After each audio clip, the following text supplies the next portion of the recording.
In today's video, I'm going to teach you how to remove someone from WhatsApp groups. Whether you're using WhatsApp on your phone or on your computer with WhatsApp Web, the process is straightforward.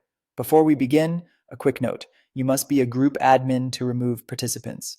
If you don't see the option to remove someone, it likely means your admin privileges aren't enabled yet, so you'll need to ask an existing admin to grant them.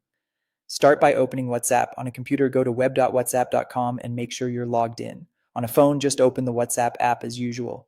Once you're in, head to the chat list and open the group you want to manage. This ensures you're working in the right place and not in a one-on-one chat by mistake. At the top of the group chat, tap the group name or subject line to open the group settings page, often called group info.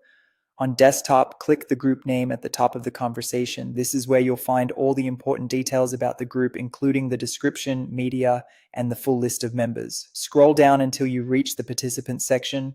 Take a moment to confirm you found the right contact. If multiple people have similar names, check their profile photo or phone number if it's visible to you. Accuracy matters here because once you remove someone, the action is immediate. When you've identified the correct person, tap and hold on their name, or simply tap once depending on your device.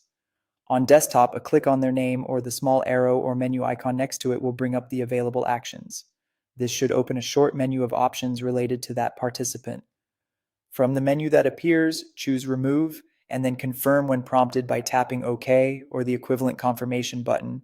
After you confirm, WhatsApp will remove the person from the group right away. You'll usually see a small system message in the chat indicating that the participant was removed and by whom, so the whole group has a clear record of what happened. A couple of helpful reminders as you wrap up. Removing someone doesn't delete the messages they've already sent. The chat history remains for everyone else. The removed person won't see new messages or be able to post in the group unless they're added back later. If you don't see the remove option, double check that you're an admin in this group. And as a best practice, consider sharing a brief note with the group if you're making housekeeping changes so everyone understands what's changed and why.